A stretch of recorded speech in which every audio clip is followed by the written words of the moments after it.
رحمه الله تعالى: أما الأصل فهو أن عمل الإنسان لا ينجيه من النار ولا يدخله الجنة، وإن ذلك كله إنما يحصل بمغفرة الله ورحمته. وقد دل القرآن العزيز على هذا المعنى في مواضع كثيرة كقوله تعالى: فالذين هاجروا وأخرجوا من ديارهم وأوذوا في سبيلي وقاتلوا وقتلوا لأكفرن عنهم سيئاتهم ولأدخلنهم جنات تجري من تحتها الأنهار. وقوله: يبشرهم ربهم برحمة منه ورضوان وجنات لهم فيها نعيم مقيم. وقوله: تؤمنون بالله ورسوله وتجاهدون في سبيل الله بأموالكم وأنفسكم ذلكم خير لكم إن كنتم تعلمون، يغفر لكم ذنوبكم ويدخلكم جنات تجري من تحتها الأنهار. فقرن بين دخول الجنة والنجاة من النار وبين المغفرة والرحمة، فدل على أنه لا ينال شيء من ذلك بدون مغفرة الله ورحمته. قال بعض السلف di sini yang dimaksud adalah Muhammad bin Yusuf al-Asbahani yang dikenal dengan Arus Az-Zuhad, pengantinnya orang-orang yang zuhud. Kata Muhammad bin Yusuf al-Asbahani: al-akhiratu imma 'afullahi 'awin nar, wad dunya imma 'ismatullahi awil halakah. Wa kana Muhammad bin Wasi' yuwaddi'u ashabahu 'inda mautihi wa yaqul: 'alaikumus salam ilan nari aw ya'fu Allah. Landasan pokok yakni bahwa amal seseorang itu tidak akan bisa menyelamatkan dia dari neraka dan tidak bisa memasukkan dia ke dalam surga. Kita masuk ke dalam surga karena kita sudah memperoleh dua hal. Syaratnya untuk masuk ke dalam surga harus memperoleh dua hal. Yang pertama adalah ampunan dari Allah, maghfiratullah. Kemudian yang kedua adalah rahmatullah, kasih sayang Allah. Ampunan dari Allah agar kita diselamatkan dari neraka. Untuk selamat dari neraka kita butuh ampunan dari Allah. Kasih sayang Allah agar kita bisa masuk surga. Untuk masuk surga kita butuh kasih sayang Allah, bukan karena amal kita, karena amal kita tidak cukup untuk memasukkan kita ke dalam surga. Pertama, di sini ada ayat-ayat Al-Quran yang membahas tentang orang-orang yang hijrah, bahkan diusir dari kampungnya karena mereka beriman. Apakah mereka bisa langsung masuk surga karena mereka sudah beriman, all out sudah, maksimal sudah? Maka di sini hal pertama yang harus mereka dapatkan adalah ampunan dari dosa dulu sebelum dimasukkan ke surga. Bahkan orang yang berjihad di jalan Allah, bukan orang sembarangan. Kita pun kalau seandainya hari ini kita dipanggil untuk berjihad di jalan Allah, mungkin ada dari kita yang beralasan, aduh saya sudah tua, aduh saya sakit perut, saya kurang berani dan seterusnya. Orang-orang yang berjihad di jalan Allah tentu saja iman mereka sangat kuat, tapi ketika mereka berjihad di jalan Allah, mati di sana, mati syahid, apakah mereka akan langsung masuk surga? Tidak, jawabannya tidak. Mereka butuh yang namanya ampunan dulu. Tu'minuna billahi wa rasulihi wa tujahiduna fi sabilillah bi amwalikum wa anfusikum dzalikum khairul lakum in kuntum ta'lamun. Ketika mereka sudah berjihad di jalan Allah, mereka sudah all out, harta, jiwa, raga sudah dikorbankan, tapi tetap saja hal pertama yang mereka butuhkan untuk masuk surga, yang pertama adalah yaghfir lakum dzunubakum. Allah mengampuni mereka dulu, baru setelah itu wa yudkhilkum jannat, baru setelah itu Allah memasukkan mereka ke dalam surga. Jadi tanpa rahmat dan kasih sayang Allah, tanpa rahmat dan ampunan dari Allah, kita tidak berhak untuk masuk surga. Baik. Bahkan di sini Muhammad bin Yusuf al-Asbahani, beliau ini adalah seseorang yang dikenal dengan pengantinnya orang-orang yang zuhud. Beliau mengatakan akhirat itu pilihannya hanya dua. Imma kita mendapatkan ampunan dari Allah, atau kita langsung masuk neraka. Di sini pilihannya cuma dua. Biasanya kita mengatakan kan akhirat itu ya kalau gak surga, neraka. Seolah-olah Muhammad bin Yusuf al-Asbahani ingin mengatakan bahwa kita itu tidak pantas masuk surga. Yang disebutkan di sini imma ampunan dari Allah atau neraka. Karena sebenarnya setiap orang, kecuali orang-orang yang maksum, memang lebih pantas untuk masuk neraka saking dari banyaknya dosa mereka. Sementara di dunia imma ismatullah, pilihannya cuma dua. Yang pertama, dia mendapatkan perlindungan dari Allah, awil halaka, atau kehancuran, kebinasaan ya, karena tidak ada seorang pun yang dapat melindungi dirinya dari kecelakaan, dari kebinasaan, kecuali dia sudah mendapatkan perlindungan dari Allah, pertolongan dari Allah. Jadi sejatinya ketika kita sholat, ketika kita tilawah, ketika kita sholat jamaah, Masya Allah, itu adalah hidayah dari Allah. Hidayah dari Allah. Okay. Dan Muhammad bin Wasi', ini sebuah cerita dari Muhammad bin Wasi'. Muhammad bin Wasi' seorang zuhud yang besar gitu ya, orang alim juga.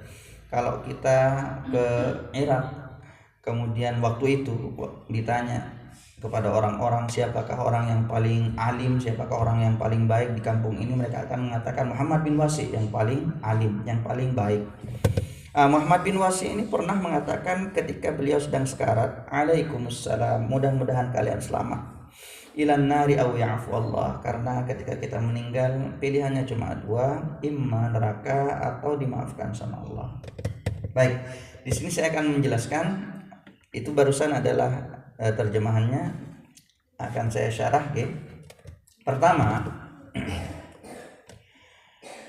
semua orang yang beriman kelak pasti akan masuk surga, pasti. Tidak ada satupun yang di dalam hatinya ada iman, walaupun itu kecil, tidak masuk surga. Semuanya masuk surga. Hanya saja pertanyaannya sekarang, sebelum masuk surga, berapa lama kita masuk neraka? Seharusnya seperti itu. Kenapa? Tidak ada satu orang pun dari kita yang bersih dari dosa. Semua dari kita pasti pernah melakukan dosa. Nah, dosa-dosa ini memang SOP-nya harus dibalas. SOP-nya sudah seperti itu. Kecuali kita mendapatkan ampunan dari Allah. Semakin banyak dosa yang kita lakukan, semakin lama kita di neraka. Dicucinya makin lama. Sama kayak pakaian putih. Pakaian putih makin banyak noda-nodanya, ya makin sulit, makin lama untuk dicucinya.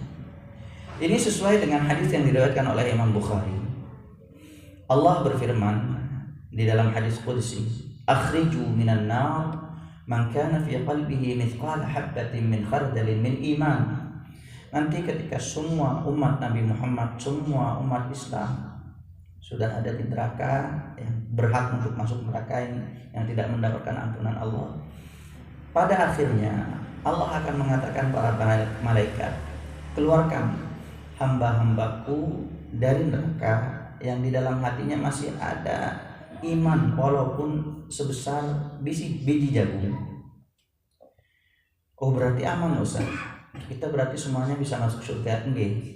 Cuma yang perlu kita perhatikan di sini ya masuk nerakanya. Alhamdulillah Ustaz, saya sepertinya gak terlalu banyak dosa. Ya paling cuma 1 hari lah masuk neraka. Tidak, 1 hari di neraka, yaumun ka alfi sanah, kata Allah. 1 hari di neraka itu sama dengan 1000 tahun. Ya lumayan kan disiksa selama 1000 tahun. Itu 1 harinya. Ada juga orang-orang yang disiksa berbulan-bulan, bertahun-tahun, bahkan berabad-abad sampai dosa-dosanya itu terbalaskan. Nah, itu cara yang pertama ketika kita mau masuk surga. Jadi cuci dulu sampai bersih, kemudian baru diangkat ke surga. Kenapa? Karena di surga tidak ada orang yang kotor. Cara pertama. Cara kedua untuk masuk surga, dimaafkan sama Allah. Kita sudah banyak berdosa, kemudian dosa-dosa kita itu dimaafkan. Nah, ini yang kita harapkan. Makanya kita berdoa kepada Allah agar dosa-dosa kita diampuni, bukan dibalas. Soalnya kalau dibalas, besar urusannya. Tidak ada satu orang pun yang akan selamat. Rasulullah dalam sebuah hadis yang diriwayatkan oleh Imam Bukhari pernah masuk masjid, kemudian ada seseorang yang berdoa dengan suara yang agak keras. Dia mengatakan, Allahumma in kunta mu'aqibi bihi fil akhirah fa'ajjilhu li fid dunya. Mohon maaf, ini hadis riwayat Muslim. Mohon maaf, lafadznya lafadz Muslim. Ya Allah, jika engkau ingin menghukumku karena dosa-dosaku, maka jangan hukum aku di akhirat. Hukum aku di dunia ya Allah. Segerakan hukumanku. Maka Rasulullah menegur dia, jangan berdoa seperti itu. Tapi ketika kamu berdoa, ya katakanlah subhanallah. Allahumma rabbana atina fid dunya hasanah wa fil akhirati hasanah. Ya Allah, aku memohon kepadamu di dunia itu kebaikan, dan di akhirat kebaikan juga. Di dunia baik, di akhirat baik. Inilah doa yang diajarkan oleh Rasulullah SAW. Karena kalau kita minta di dunia ini agar disegerakan adab-adab kita yang seharusnya di akhirat, supaya nanti di akhirat kita bisa enak, ya kita pun tak akan mampu. Kata Rasulullah, la tutiquh, engkau tidak mungkin akan mampu menanggung azab atau hukuman dari Allah meskipun itu di dunia. Karena yang namanya azab berat, beda dengan ujian. Kalau ujian itu sebatas kemampuan, tapi kalau sudah azab atau hukuman itu di atas kemampuan kita. Gitu.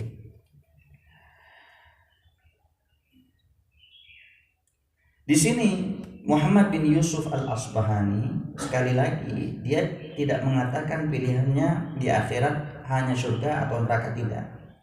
Dia mengatakan bahwa pilihannya hanya neraka atau ampunan Allah. Karena memang kita tidak pantas untuk mendapatkan surga dengan amal kita, tidak pantas.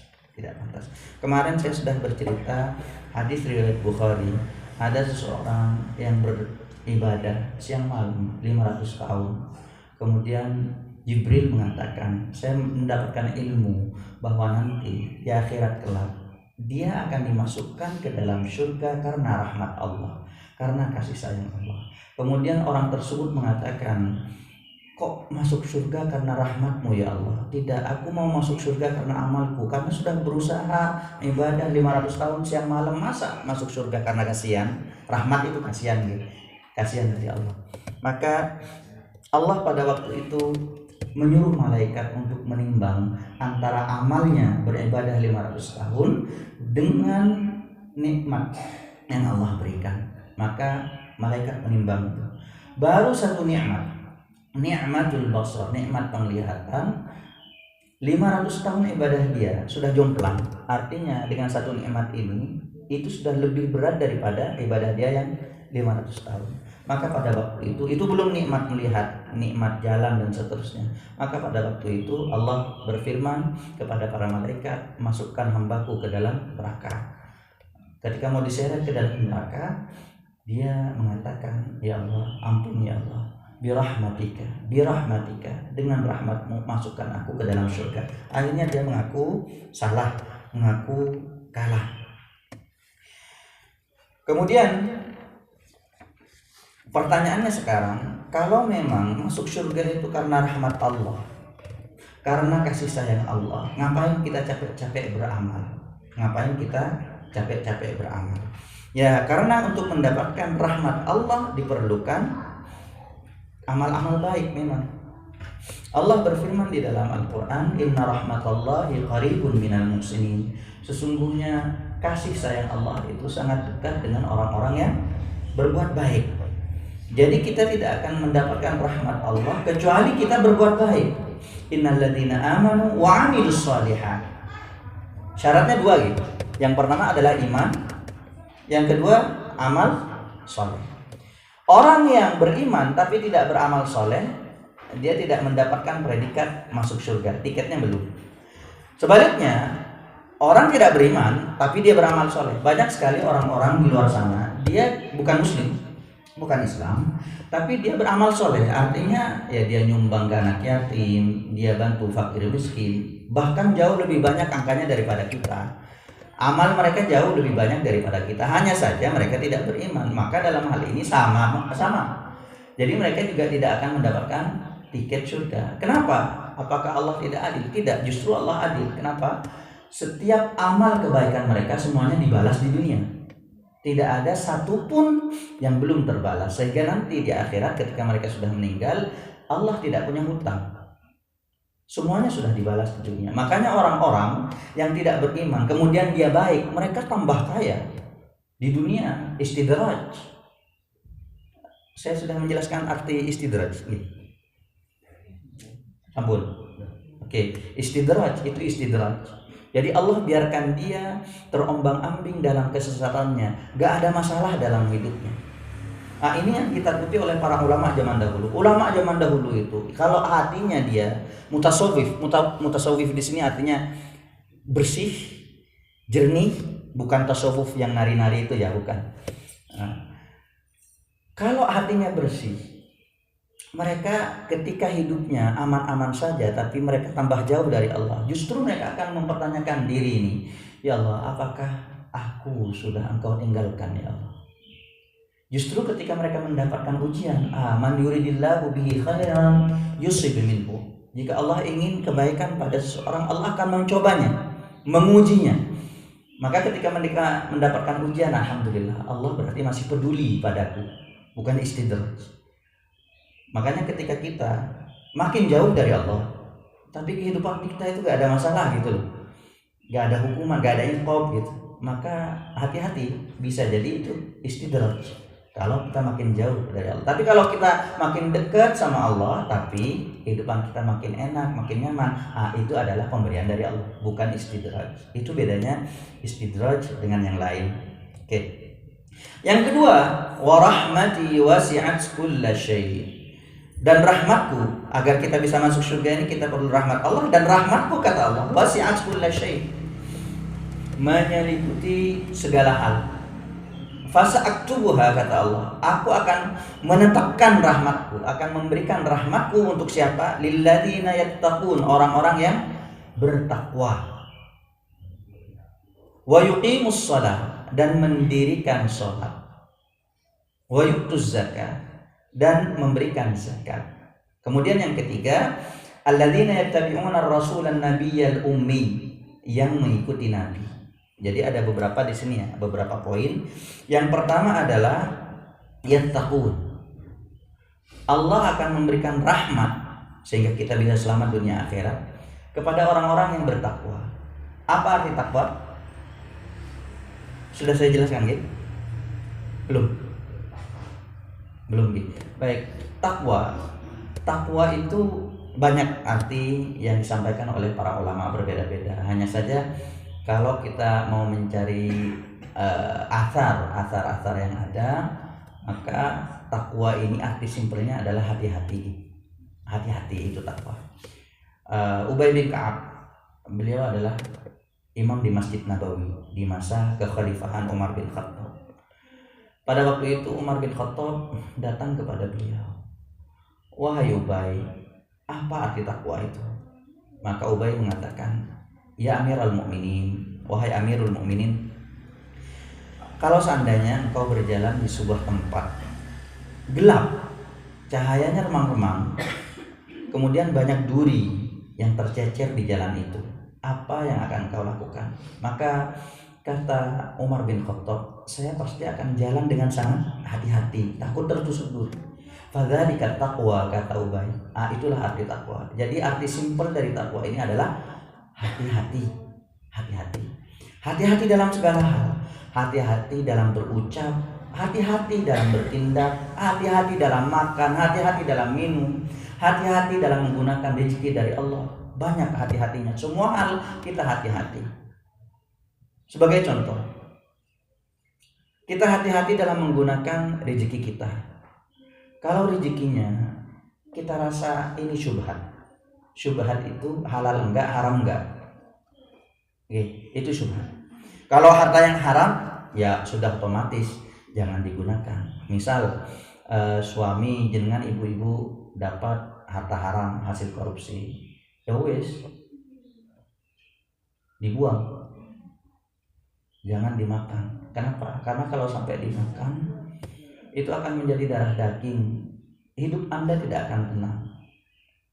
Anak-anak Anda tidak akan menjadi orang yang soleh. Makanya banyak sekali orang-orang yang anak-anaknya sudah dimasukkan pondok pesantren 6 tahun, 10 tahun bahkan, tapi keluarnya nggak jadi apa-apa, malah jadi orang-orang yang mursal.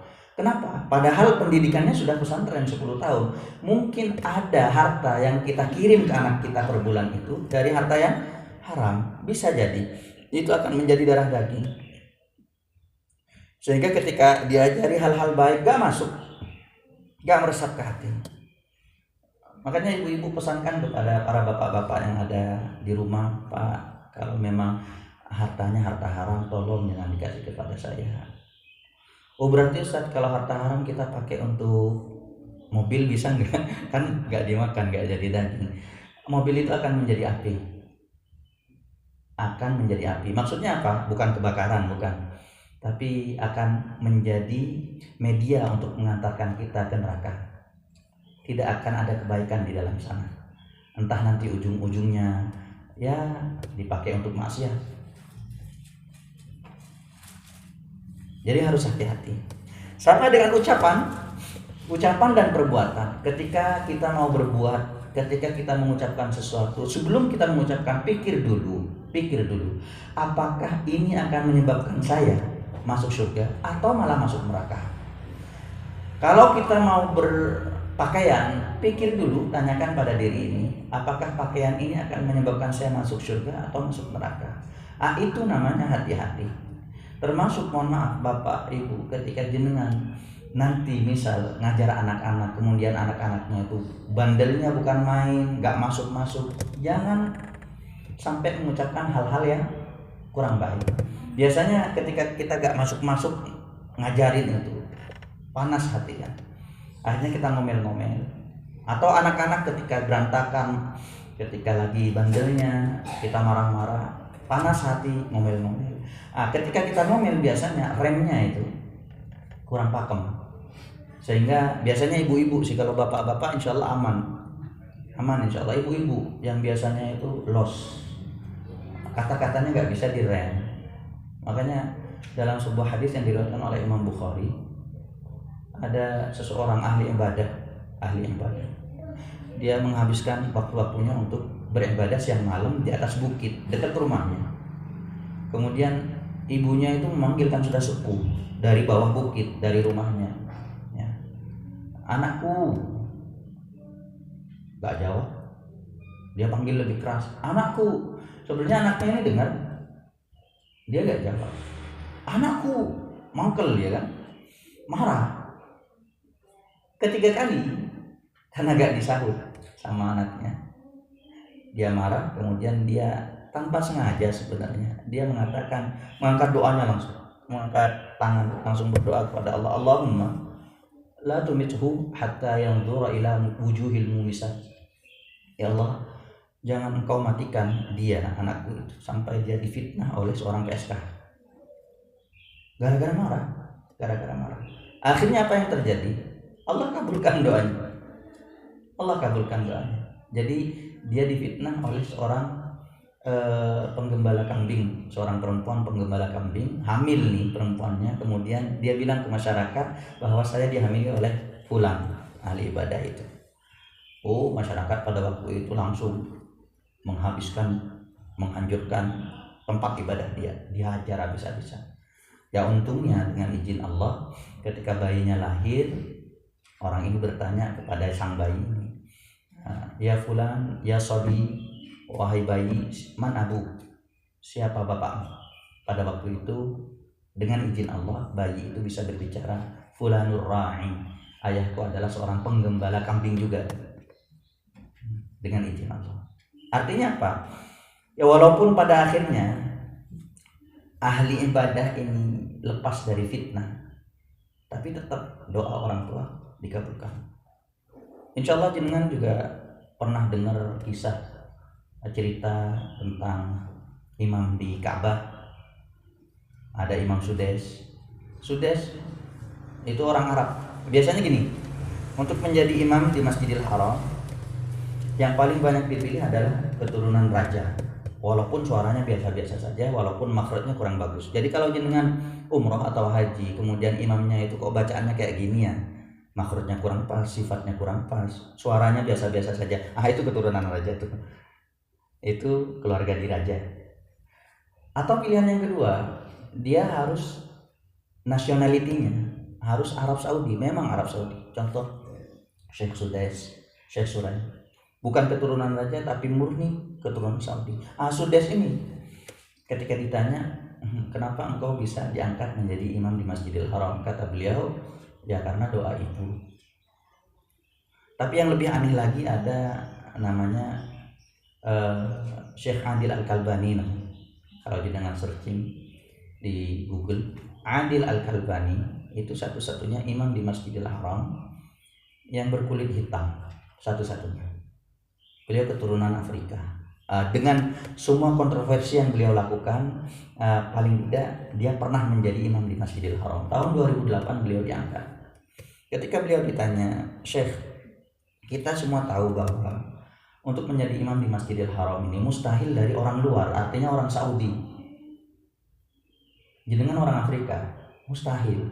Kenapa engkau bisa dipilih? Maka kata beliau, kalau cuma mau mencari orang yang suaranya bagus, bacaannya bagus, dari negaramu lebih banyak. Artinya negara kita, Indonesia. Dari negara kita jauh lebih banyak. Bacaan ustadz-ustadz kita Masya Allah, makhrajnya, sifat hurufnya, suaranya bagus. Kalau cuma mau mencari orang yang alim, di kelasku lebih banyak. Teman-teman beliau lebih banyak yang lebih alim daripada beliau. Tapi itulah doa seorang ibu. Kemudian beliau bercerita, dulu saya ini adalah anak yang paling nakal di kampung saya. Paling nakal. Saya tidak bisa membayangkan. Menurut saya pribadi, saya banyak bergaul dengan orang Afrika. Menurut saya pribadi, nggak nakalnya mereka sudah nakal menurut saya. Jadi standar Indonesia beda gitu. Beda. Ini yang paling nakal di kampungnya. Hampir setiap hari saya membuat masalah.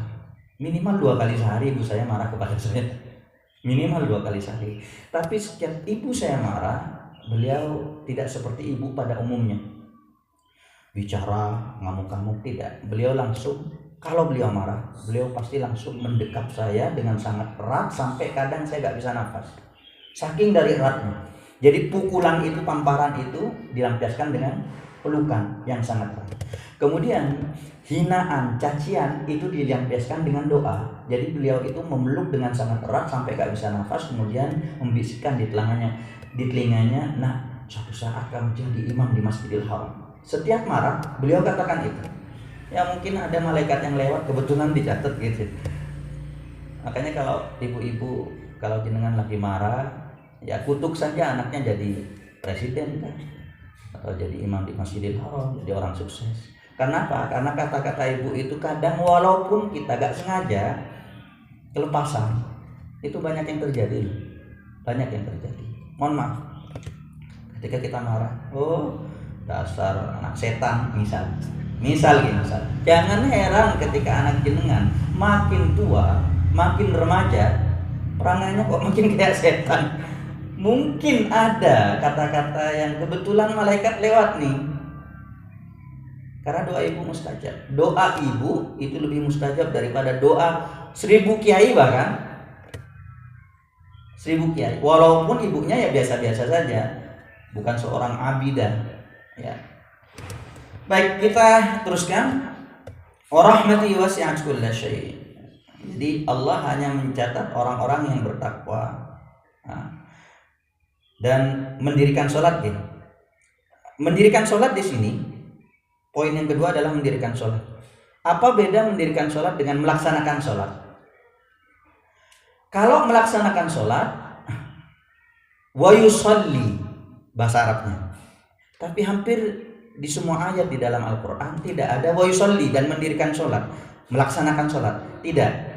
Yang ada adalah wa yuqimus sholat, iqamatis sholat, mendirikan sholat.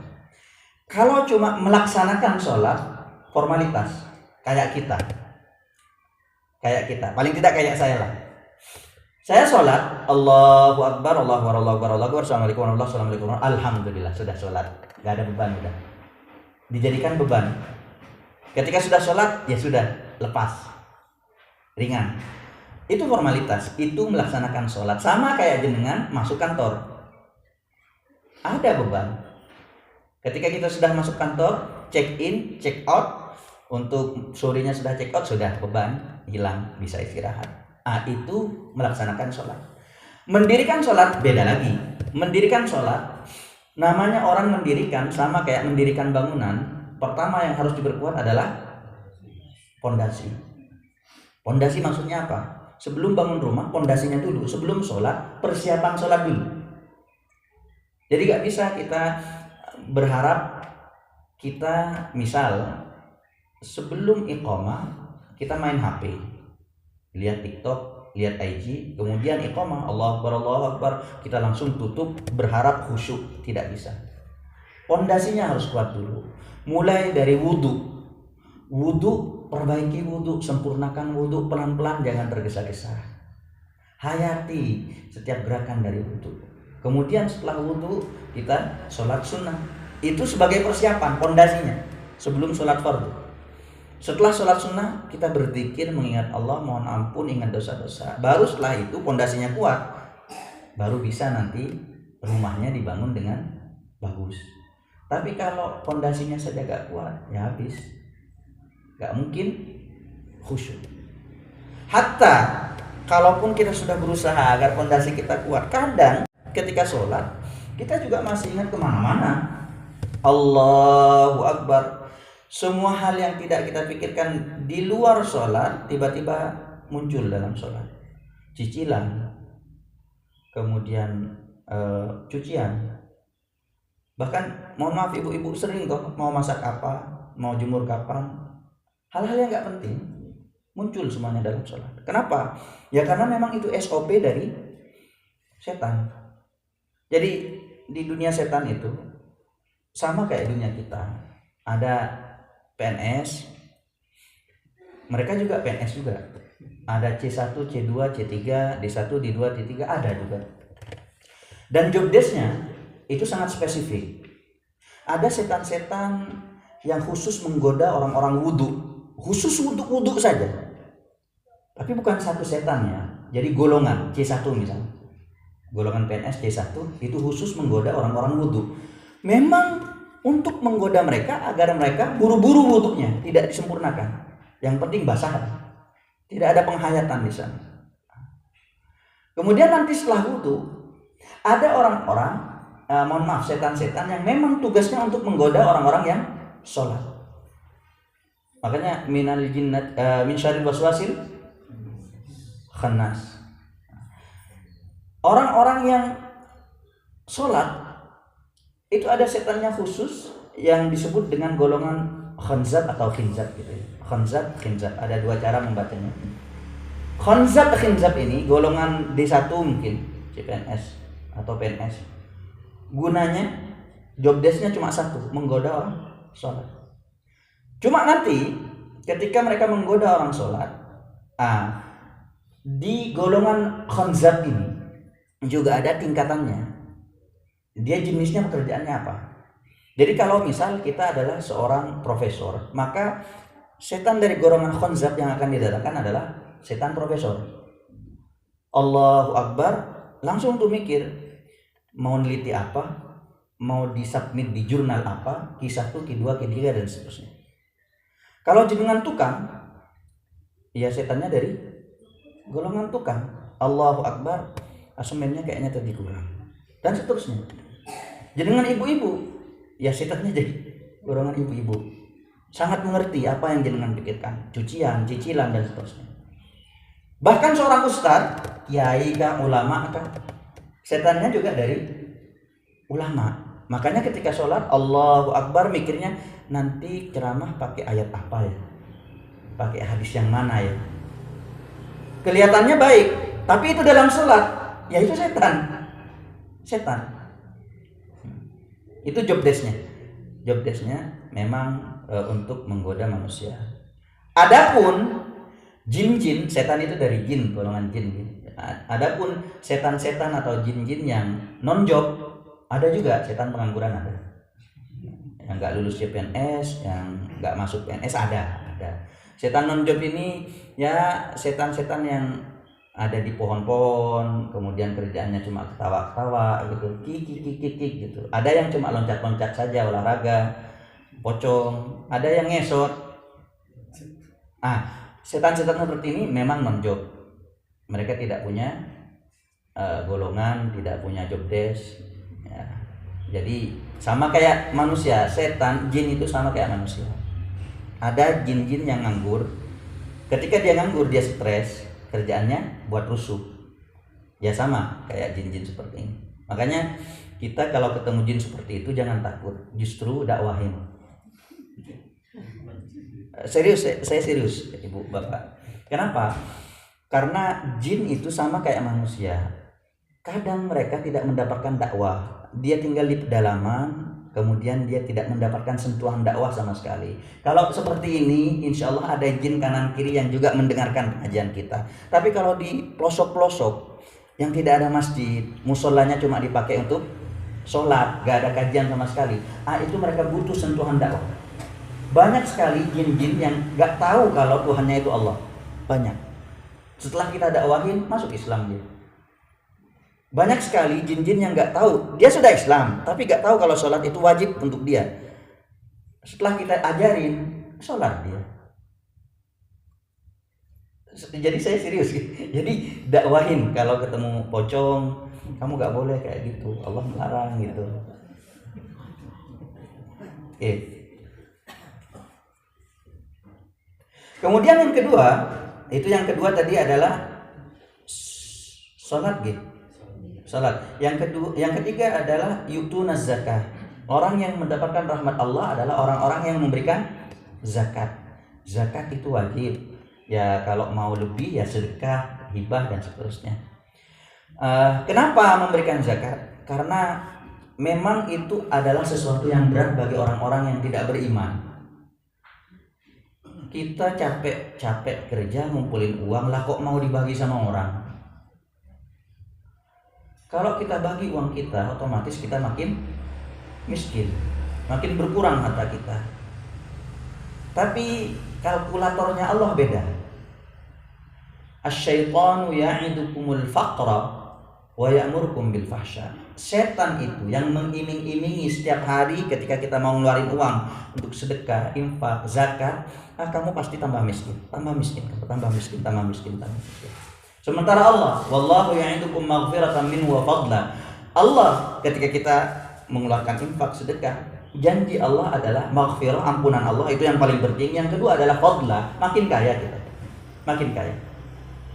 Makanya bapak-bapak, ibu-ibu, ketika kita mau mengeluarkan uang untuk sedekah kepada orang-orang yang kita anggap kasihan gitulah, jangan hitung-hitungan, langsung saja keluarin, jangan ditunda-tunda. Karena setan tugasnya memang seperti itu, akan menunda-nunda amal kita. Ketika kita kasihan pada orang-orang yang di pinggir jalan gitu ya, setan itu berbisik gitu. Mereka juga kerja, bahkan mereka juga ada yang memang pekerjaannya ngemis. Ada toh? Orang yang pekerjaannya ngemis, dia lebih kaya loh dari jenengan, tuh kata setan. Sehingga kita mengurungkan niat. Bahkan ada orang-orang yang sampai sangat perhitungan gitu. Jadi dia ketika ada pengemis ditanya dulu, kamu penghasilannya berapa dan seterusnya. Ini lebih aneh lagi. Memang penghasilan mereka mungkin lebih besar daripada kita, tapi selama mereka minta, ya mereka miskin. Ya kita kasih kalau memang mau ngasih.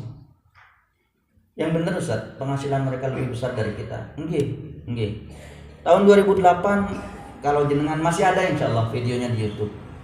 2008 Antv, masih ingat deh, stasiun televisi Antv, masih ingat, yang sudah sepuh-sepuh pasti ingat.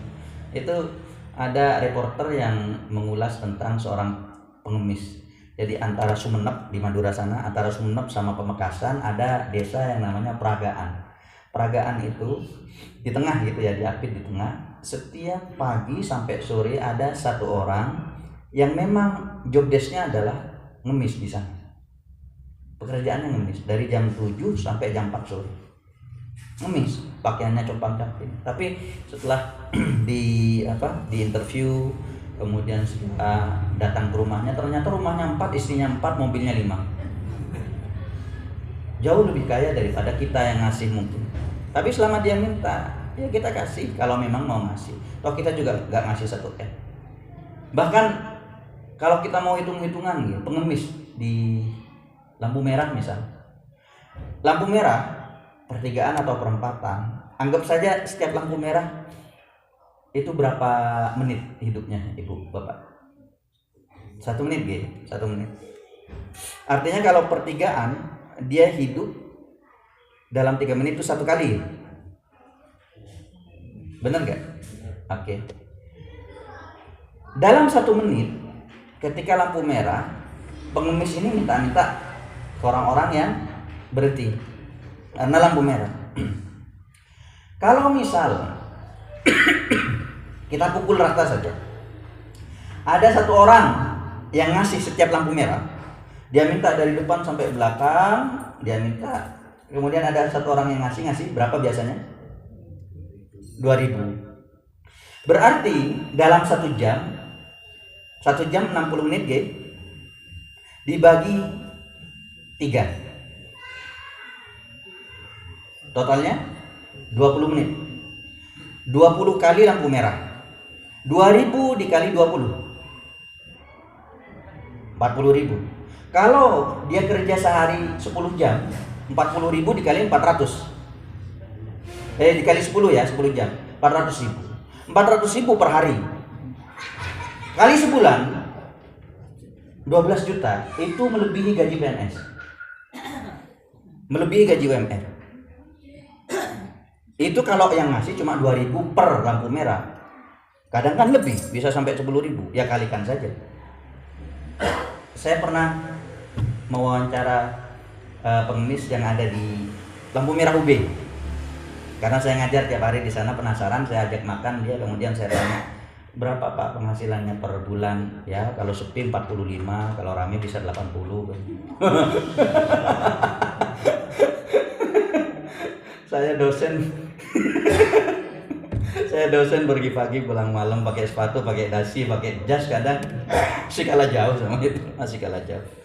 Baik, karena sudah dulu ya, kita tunggu 10 menit lagi baru salat syuruk.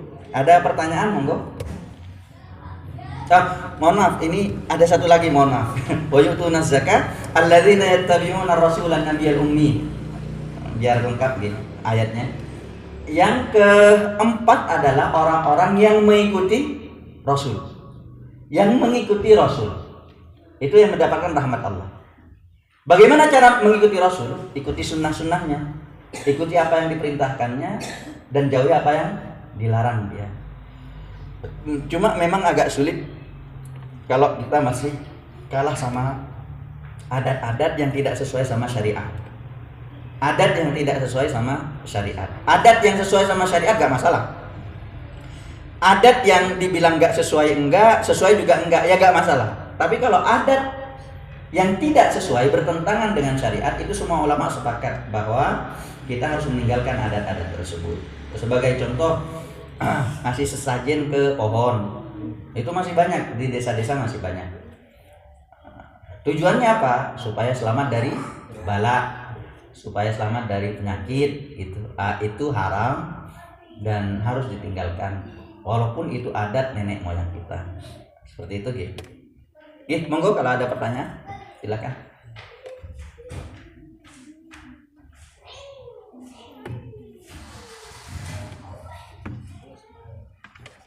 Pertanyaan bebas. Ya. Tadi dibahas tentang gangguan setan dalam sholat. Cara agar tidak digoda setan dalam sholat mengatasi. Pertama, cara agar tidak digoda setan dalam sholat. Pertama itu memang job desk-nya. Memang tugasnya. Tugas untuk menggoda kita. Tapi kalau memang jenengan mau tidak digoda, ada beberapa hal yang dilakukan oleh para ulama. Para ulama nih, bukan nabi. Gak ada contohnya dari nabi, cuma dilakukan oleh para ulama. Salah satunya adalah sebelum kita sholat, kita berdoa untuk dijauhkan dari gangguan setan. Rabbi a'udzubika min hamazatish syayatin wa a'udzubika rabbi ayyahdurun. Ada dalam Al-Qur'an itu, ya Allah, aku berlindung kepadamu dari gangguan setan dan aku berlindung kepadamu dari kehadiran mereka. Nah, itu adalah doa di dalam Al-Qur'an. Apakah itu dilakukan oleh Rasulullah? Enggak. Cuma ada beberapa ulama yang memakai doa itu agar dijauhkan dari godaan setan. Tapi tetap saja yang namanya manusia biasa, ketika kita sholat pasti akan digoda sama setan.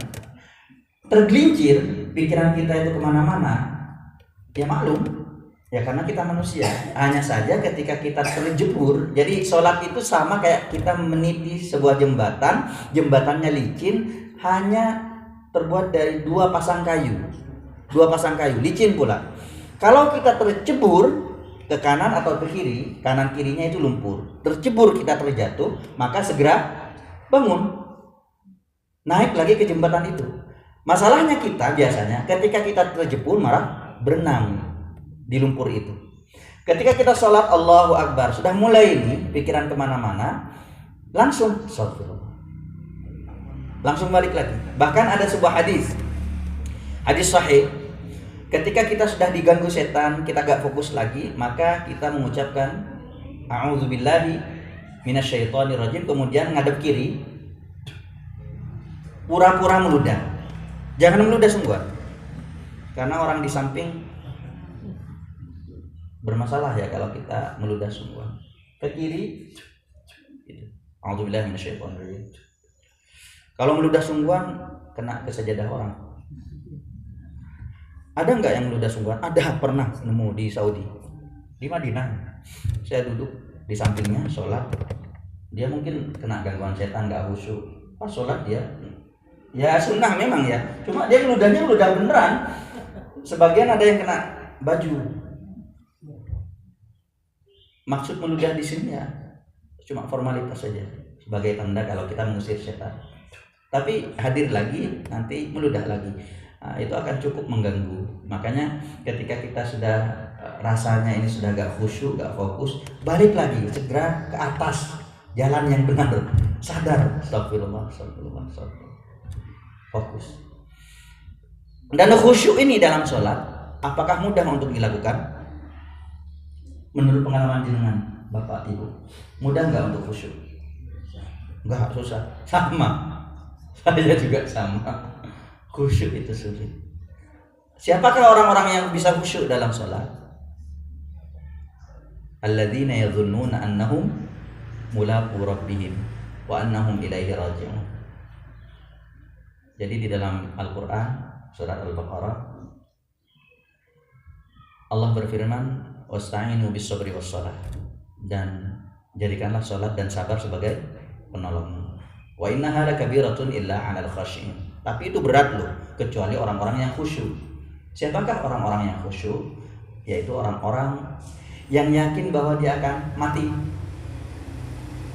Yakin bahwa dia akan mati.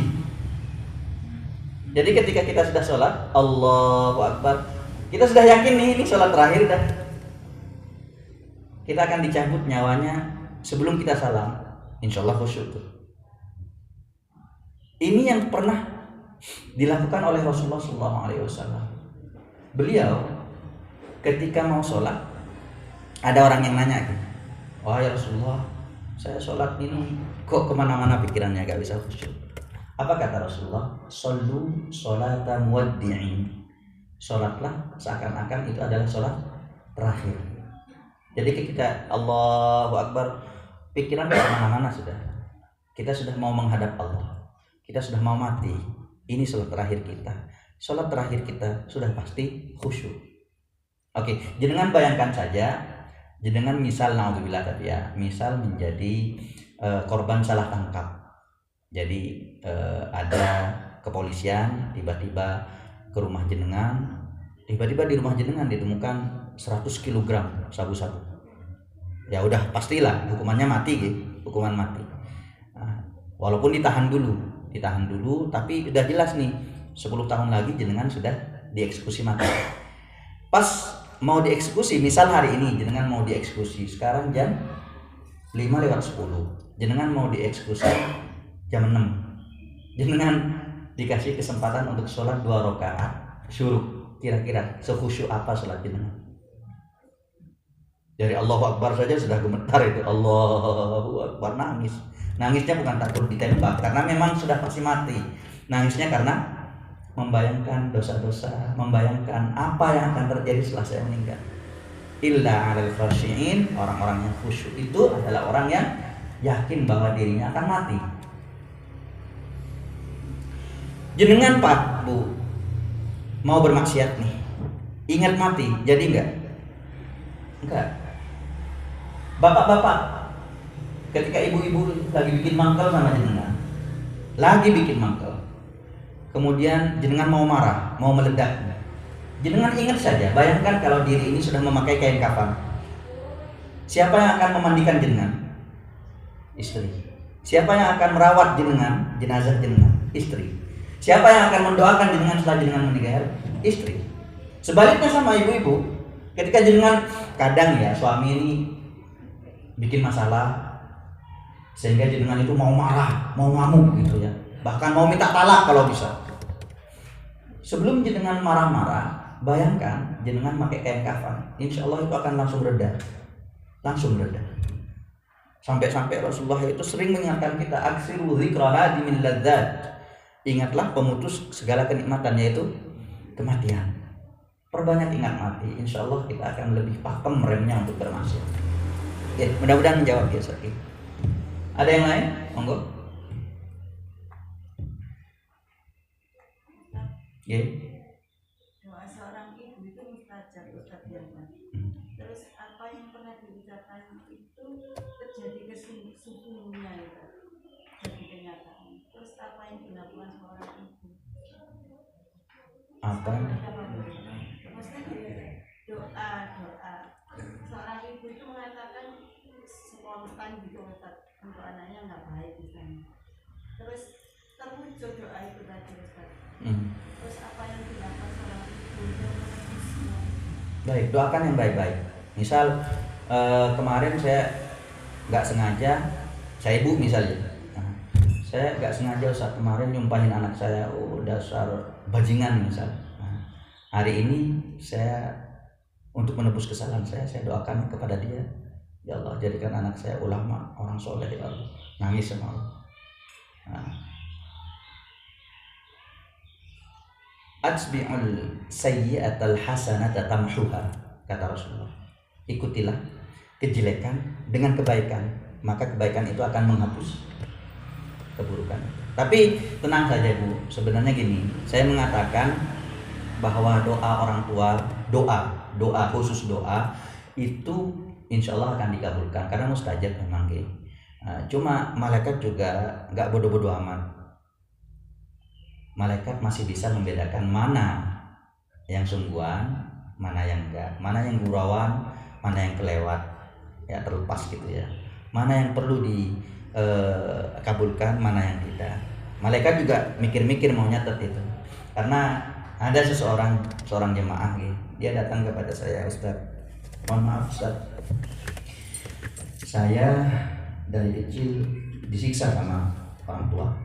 Jadi mungkin orang tuanya ini mempunyai penyakit gitu ya, stres atau seperti apa, Allah maaf. Cuma yang jelas dari kecil udah disiksa. Siksa maksudnya dipukul, disiksa fisik. Sampai-sampai ketika saya mau menikah Ustaz, ibu saya mengatakan, wallahi demi Allah, Mudah-mudahan kamu nanti ketika melahirkan, ini yang bilang itu perempuan, waktu melahirkan, kamu melahirkan gak selesai-selesai 40 hari, tersiksa, disumpahin gitu sama ibunya. Ini kisah nyata gitu. 40 hari, bayangkan jenengan pembukaan 1 sampai 10 itu 1 jam saja udah sakit, 1 malam itu lebih sakit, 1 hari udah gak tahan, 40 hari disumpahin. Ya saya tanya kepada beliau, kenapa beliau mendoakan seperti itu? Ya karena memang orangnya seperti itu, dikit-dikit sumpah serapah, dikit-dikit ya melaknat gitu. Orangnya baik, yang perempuan ini baik, anaknya baik, dia rajin ke masjid, dia alim, dia abidah, ahli ibadah. Ibunya gak pernah sholat.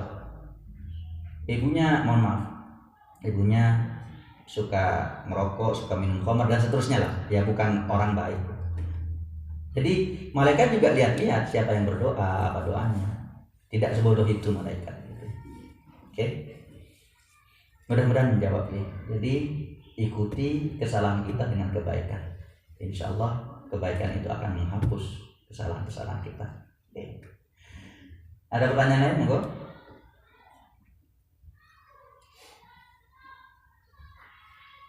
Tidak ada. Baik, jika tidak ada, kita akhiri sampai di sini. Insyaallah kita akan lanjutkan di bulan depan. Subhanakallahumma wa bihamdika asyhadu an la ilaha illa anta astaghfiruka wa atubu ilaik. Assalamualaikum warahmatullahi wabarakatuh.